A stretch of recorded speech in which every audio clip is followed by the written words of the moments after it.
President Sara Duterte binulabog ang malalaking plano sa likod ng pagpapanggap ng resignation ni Romualdez upang ipitin na naman siya. Isang political analyst pinatunayan na kontrolado pa rin ni Romualdez ang Kamara.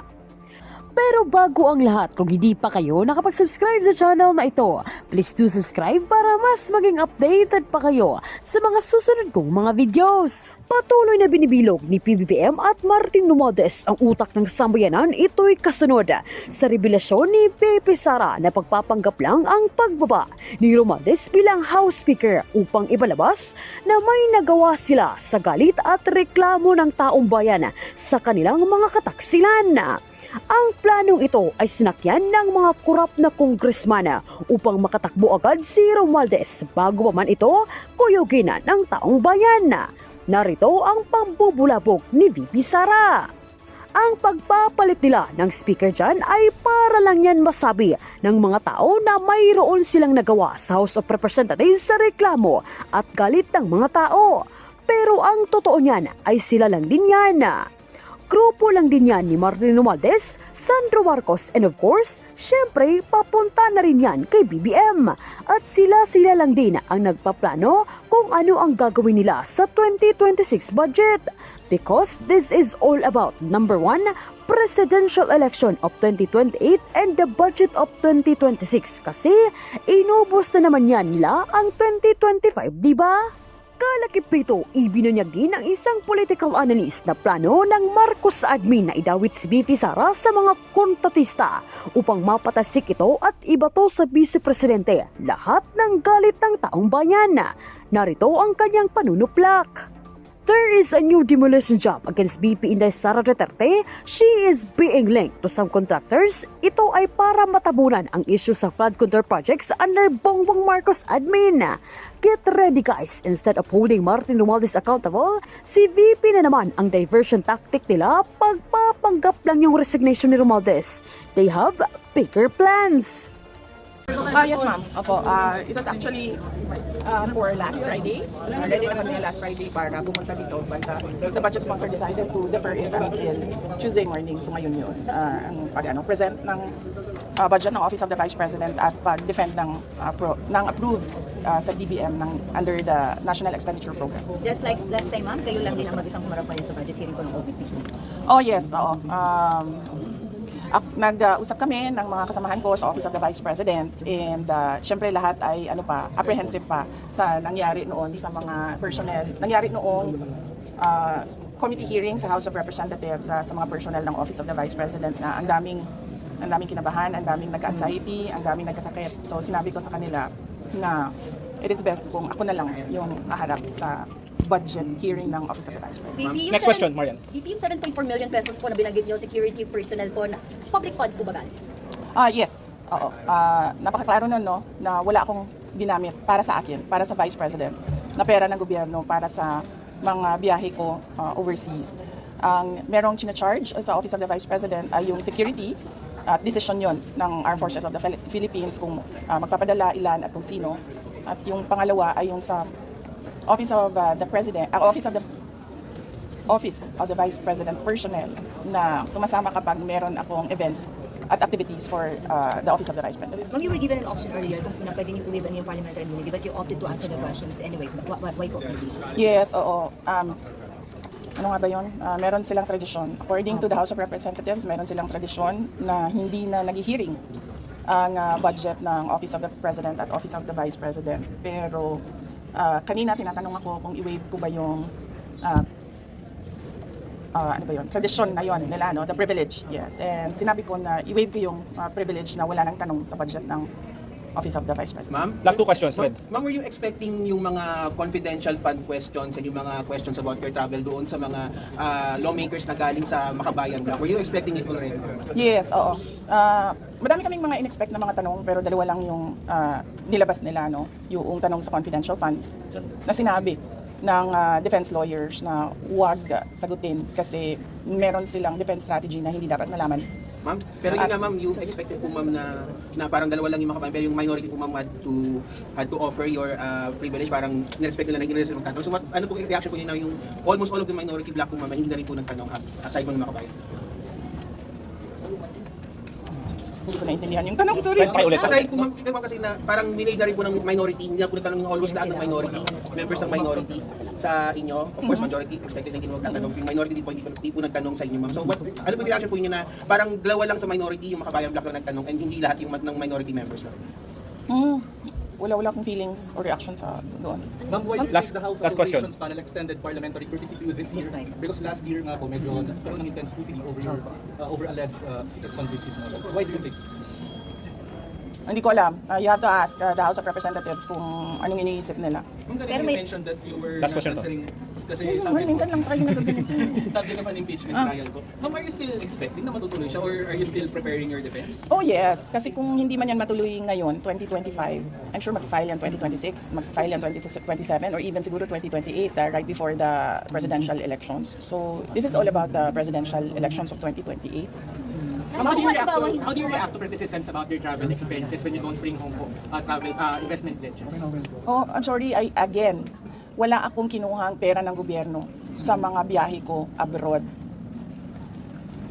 Okay. Mababalik Next kayo topic. sa plenary deliberations. Babalik po kayo sa plenary deliberations. So support po kayo sa kung Jose Alvarez sa plenary deliberations ng budget. Ay, pinag-iisipan ko kasi naaawa ako sa kanya eh. Naaawa ako kasi he's already 81 years old and kanina, nung nasistress na siya, kaya pinapatawa ko. Maligo, ma'am, kamusta po? Tingnan natin kung nandyan pa yung awa ko sa kanya by the time na schedule na ng plenary. Ma'am, si Marian. PRP kanina, ma'am, binabanatan pa, medyo mas mabait sila sa'yo this time. Kasi yung word kanina, nag-react si Senator O, banat yun. Banat talaga yun. Maganda lang magsalita. Magaling lang magsalita yung dalawang nagtatanong. Hindi sila tulad nung dati na paano bang description ng paano yung mga... Magkagulan. It was just, Oo. more tame this time. Oo, kasi, di ba, hindi naman sila nagtatanong about sa budget eh.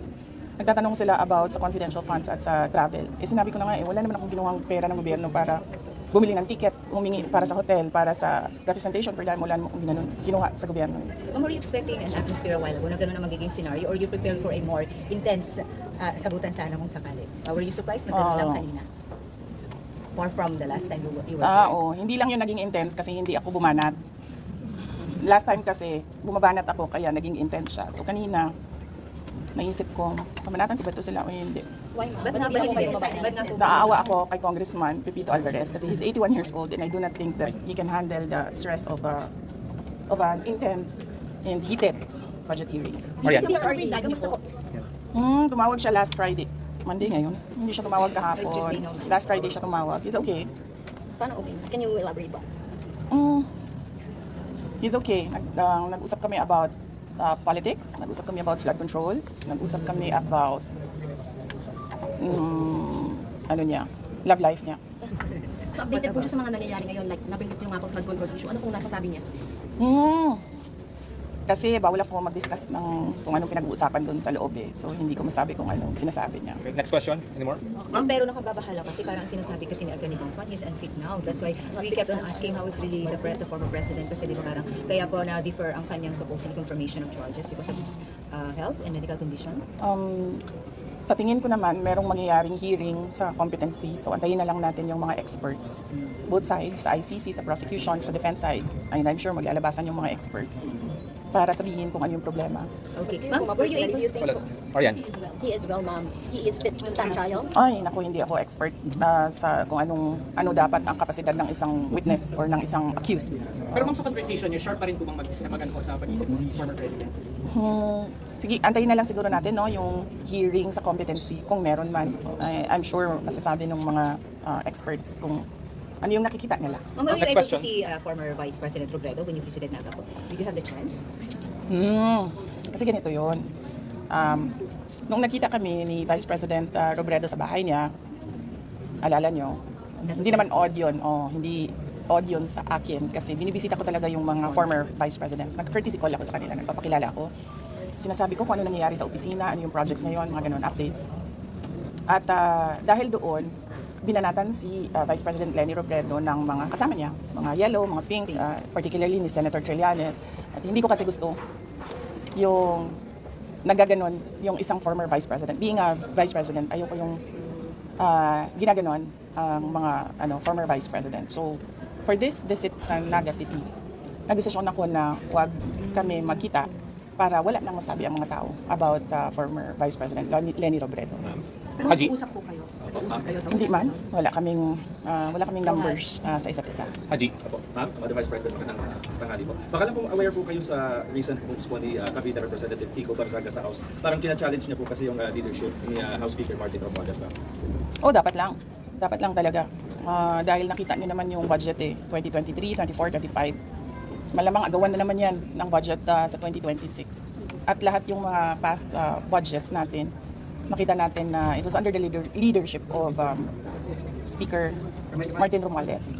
Ma'am, dahil hindi mamatay-matay yung issue ng ouster attempt dito sa Kamara, kayo po ba may personal po ba kayong bet for the speakership? Wala, hindi ako, masyadong madami kaming inaasikaso sa Office of the Vice President para ko isipin kung anong nangyayari sa House of Representatives. Other matters, ma'am, baka meron din po kayong comment din sa independent commission po ng Pangulong Composition, baka may any comment kayo, ma'am? Pag ikaw presidente ba, tapos alam mo na kung anong nangyayari.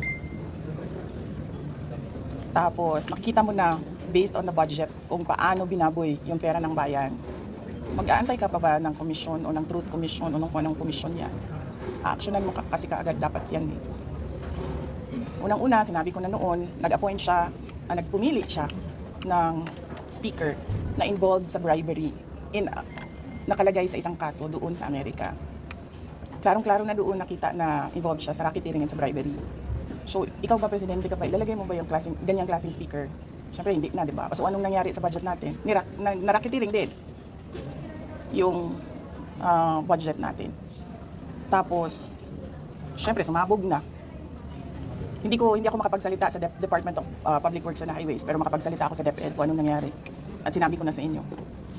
Sinabihan na siya, alam niya. In a cabinet meeting, sinabi sa kanya kung anong nangyari sa Department of Education budget. And then, ang ginawa niya is nag-change topic siya. So,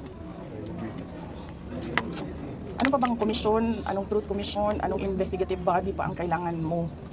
Nandyan na yung budget, nakikita natin kung paano siya kinuha. Diba dapat nun, diretso mo na gawin, tanggalin mo na yung speaker mo, ayusin mo na yung, sabihan mo na yung mga kaalyado mo sa House of Representatives, ayusin niyo yung budget. Tapos panagutin mo na yung, mag-lifestyle check ka na dyan sa mga congressman at sa mga staff nila. Dami dyan, may bahay sa abroad. Diba? Masyado siyang, hindi niya alam kung ano gagawin at masyado siyang mabagal gumalaw. Nagmamadali ang Pilipinas eh. Pero alam niya lahat ito, ma'am. Alam nga nung bata na nakikinig lang at nanonood lang ng balita at nagbabasa lang ng budget. Presidente pa, hindi niya alam. Pero ma'am, di ba too late na po ba yung ginawa ni BBM? And of course, dapat po ba talagang kasuhan na si Speaker and si Sandy ko sa mga ginawa? Actually, hindi na nga siya too late eh. Nothing na nga siya eh. Nothingness na ang ginagawa ngayon. Nung kaso, the speaker was your campaign manager in 22. Were you not aware of these issues before? Hindi naman siya naging speaker noon eh. I mean yung bribery po, kasi na-mention yung alleged bribery. Were you not aware during the 22 campaign? I do not remember the exact time kung kailan ko nalaman yung case doon sa United States kung saan nabanggit yung pangalan niya sa pagtatanggap ng bribery for the cases that were filed here in the Philippines. Pero hindi naman kasi ako ang pumipili ng speaker eh. Ang pumipili ng speaker ay ang presidente. At naging campaign manager lang naman siya by default eh kasi siya yung president ng partido ng Lakas. Ma'am, yung upo po sa Senate, ma'am. Senate po ma'am. Sa Ano Senate naman? po. Hindi naman tapos yan. Meron na namang Senate. Sinabi niya ni SP kahapon, napakanalang daw ito ng minority. Kaya medyo napikon si Senator Bato. Nagkaroon ulit ng heated argument yesterday. Hindi ko rin sinusundan kung anong nangyayari sa Senate. Pero nandun ako bukas, sabihan niyo yung mga kaibigan niya sa Senate. Hindi for budget hearing. Meron lang akong bibisitahin na senador. Sino po, ma'am? Sino, ma'am? Ay, hindi ko pala banggitin yun kasi baka tumagal ako doon. Mamadali ako. May isa lang. Si Senator Amy, ma'am. Hindi. Yung si Senator Amy. Senator Amy, katext ko yan araw-araw. Senator Robin. Hindi si Senator Robin. Magkikita kami sa rally sa Japan. May rally kami doon. Ay, tuloy yun, ma'am, yung 20 at 21 po. Alright, salamat. Thank you. Thank you po.